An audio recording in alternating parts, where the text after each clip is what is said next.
माननीय श्री एस बी पाटील साहेब,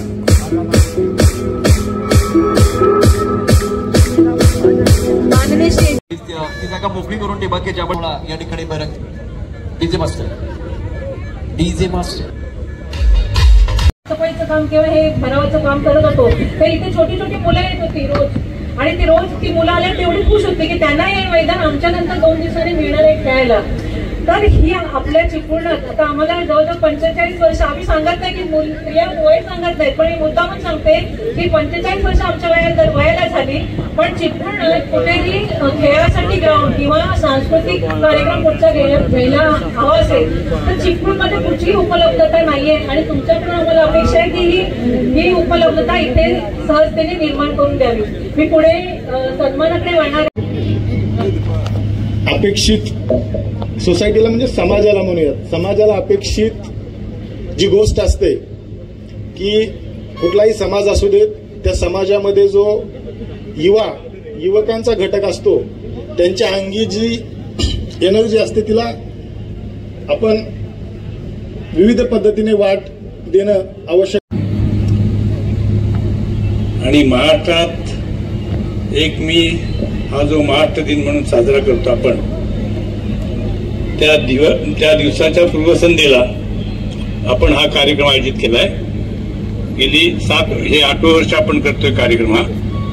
या कार्यक्रमाला उपस्थित असलेले व्यासपीठावरील मान्यवर,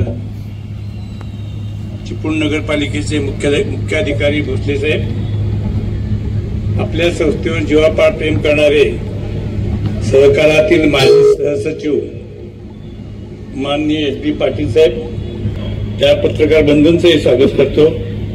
आणि विशेषतः आपला कॉमेंटेटर अदोडे, आमचा गावाला म्हटलं तर चुकीचं होणार नाही, तो सगळ्या सुरुवातीपासूनच्या आजपर्यंतच्या सगळ्या क्रिकेटच्या स्पर्धांच्या वेळेस उपस्थित राहून त्याने खरं ताकद दिली. सगळ्या संस्थेबद्दलची कॉमेंट्री चालू असते त्याची, खरंच त्याला धन्यवाद दिले पाहिजेत. मला खास करून आता भोसले साहेबांचा आभार मानले पाहिजे की त्यांच्या अगदी अल्प कालावधीत 2 महिन्याच्या, मला वाटतं 2 महिने झाले पुन्हा 2 महिन्याच्या कालावधीत संस्थेबद्दलचं त्यांचं जे प्रेम आहे, ते संस्थेची जी कार्यपद्धती आहे त्याचं एक अमूर्त स्वरूप आहे. कारण या संस्थेची मूळ जी व्याख्या आहे ती आपली संस्था आपली माणसं, आपली संस्था आपली माणसं, हे या संस्थेचं ब्रीदवाक्य आहे. आणि त्या ब्रीदवाक्याप्रमाणे या संस्थेचं काम चालतं. आणि आपल्याला आता मॅडमनी सांगितल्याप्रमाणे 2 दिवसात हे ग्राउंड तयार करणे किंवा अशा प्रकारची असंख्य कामे की जी आपल्याला पाहायला मिळणार नाहीत, अशा पद्धतीनं कामं करण्याची जी ताकद आहे ती खऱ्या अर्थानं सहकारात आहे. आणि चिपळूण नागरीने त्या पद्धतीनं सहकाराचा चांगल्या पद्धतीनं पाया उभा केलाय. आणि हा आदर्श सार्वत्रिक महाराष्ट्रभर किंवा देशभर व्हावा असा आमचा प्रयत्नही आहे.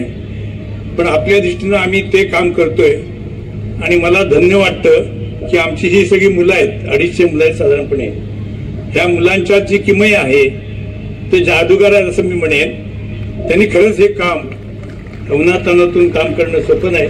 1 तासभर मी काल फक्त राऊंड मारायला आलो आणि मीच थक्क झालो की हे कसं काय करणार, ते काय होणार आहे.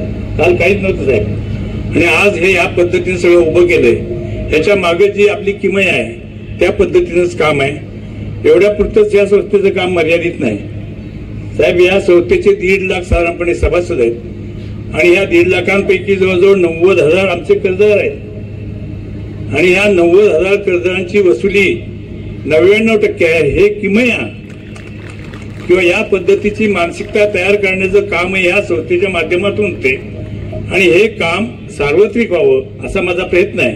आणि मला खात्री आहे की आमच्या ह्या सगळ्या मुलांच्या शक्तीने हे काम अखंडपणे आम्ही चालू. आणि याच्यातले आमच्या मुख्य कार्यकारी अधिकारी आहेत, या माझी मुलगी आहे, पण तिचं सुद्धा मला काही वेळा वाटतं की हिने एवढा त्रास घेऊन कदाचित त्रास होईल, पण काय शेवटी ते करते ना त्याचा एक वेगळा आनंद मिळतो. हे सगळ्यांचंच मला कौतुक करायचंय. आपणही सगळे या कार्यक्रमाला आवर्जून उपस्थित राहिलात, आपल्याला मी धन्यवाद देतो आणि माझे 2 शब्द संपवतो. जय हिंद. टॉस जिंकलं सर, यावेळेला आपण काय करणार? फिल्डिंग आणखीन काही गोड बातम्या ऐकायला मिळतील.